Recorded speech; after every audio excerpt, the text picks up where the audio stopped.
Okay, so I thought I'll show you very quickly how I build my team. So you see this is my team.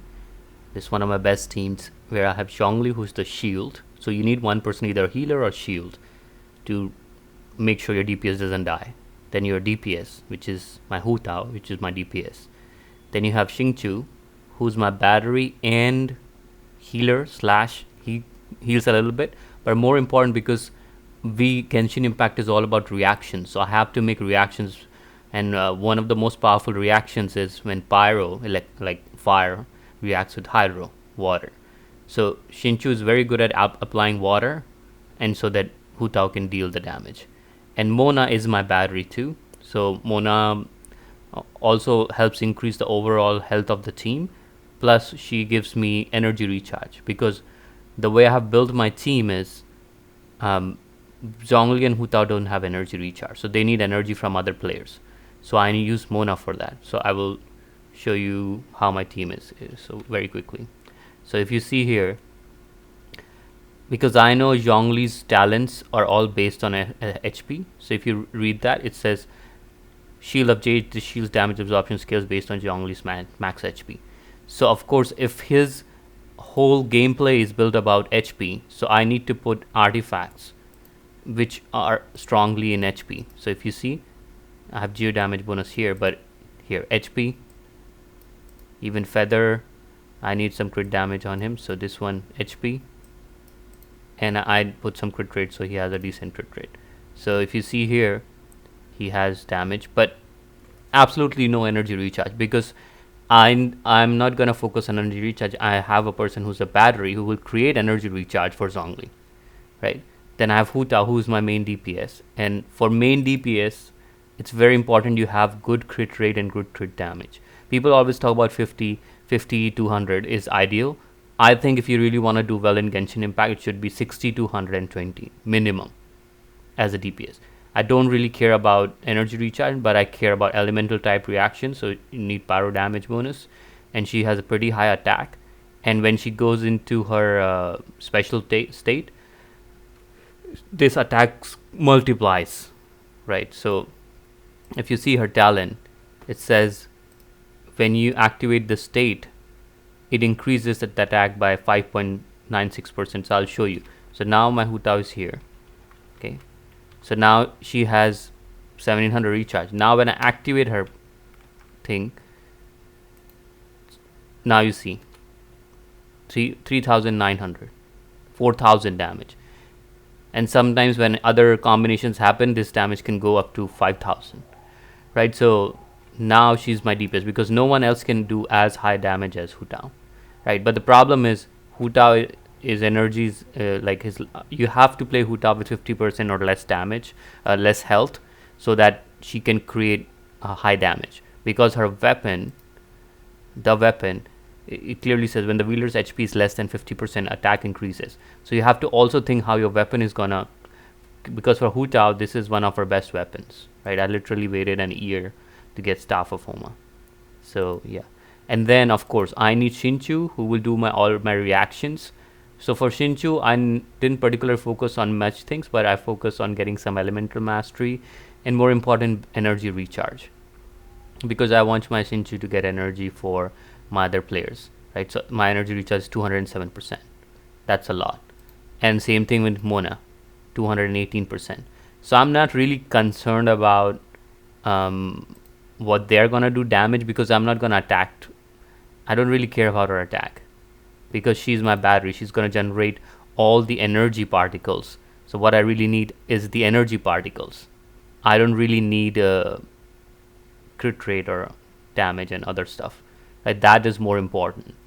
So this is how my team is. So if I go and attack something, and I will show you my thought process, what I'm doing. So let's say we go and do this one, right?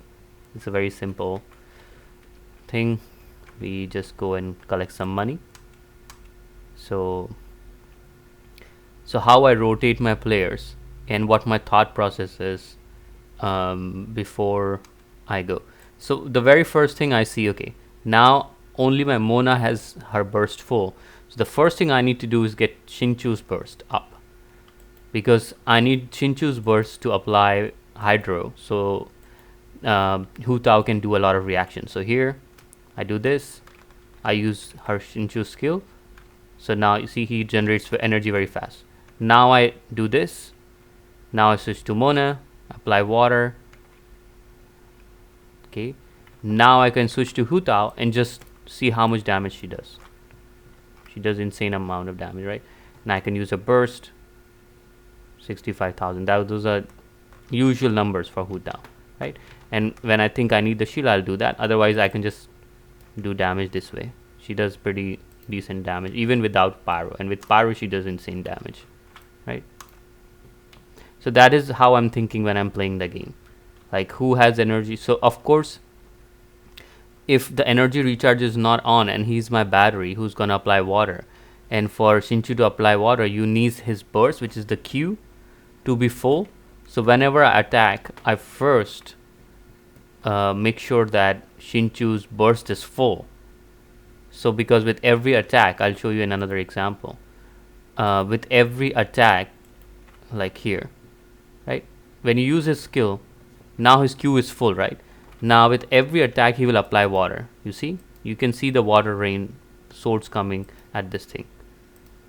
There's like water coming at this. So now when you have Hu Tao and now you apply this, it's like one hit and they're gone, because now my Hu Tao has almost 4,000 damage, right?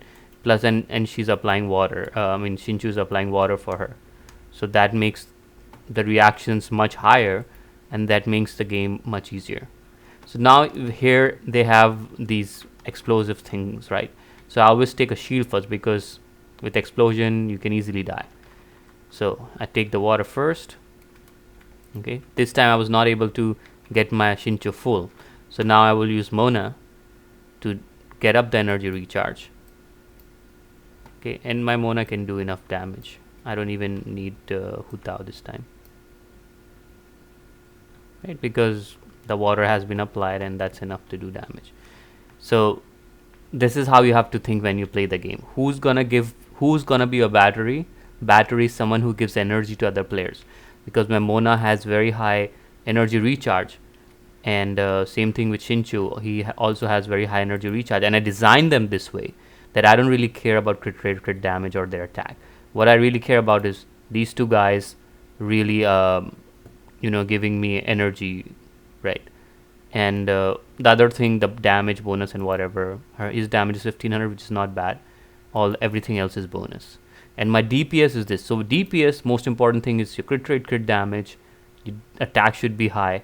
And the beautiful thing about Hu Tao is she scales off HP and attack both. So if you have a team who increases your health, so when you have two Hydro players, it increases your health overall by 25%. So that actually increases the attack by a lot. So when Hu Tao goes into her state, she goes to 4,000, which is incredible, right? And if she's protected by the shield, it goes even higher. And I have to start it again, but it goes even higher. So that is the whole thought process when I play the game. So you have to think, you always need a healer, a battery, somebody to generate energy for your team, and a DPS. Don't try to make one player everything, one player who can do everything, because that's not how game is designed. If one player could do everything, you will only have a single player game. But in this game there are 4 players, right? So every person will do a different role. So you have to think who's gonna be. For Hu Tao, I'm like, okay, Hu Tao, I have to play less than 50% energy, so she needs a shield. Okay, so can a shield guy give you a lot of energy recharge? Generally, no.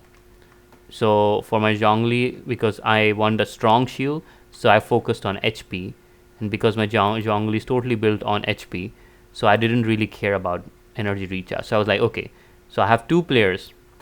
One, I focused on HP. The other one I focused on HP too, because she skills of HP, and I increased her crit damage. Now I have to think of the other 3rd and 4th player who can give me energy. So I have 2 players who gives energy, and to get these good things, to get this crit damage, sometimes people see 180, 200, they're like, wow, how can you get it? You have to farm a lot, right? So for example, I farm. Eventually I found an HP with crit rate, okay, which is still not that good. Actually, I can have a better flower.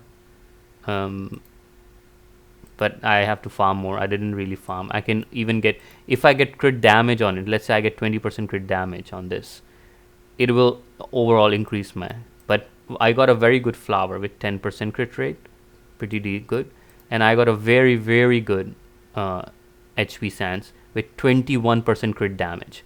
So this is how you get crit damage, crit rates on substat, not the main stat. So you need to focus on the substat, and that's how you win in this game. I got this pyro damage bonus again with incredible crit rate, 16%, and crit damage. So I got all this crit rate, crit damage from my substats, and then I got this one crit rate, which gives me 20% energy recharge.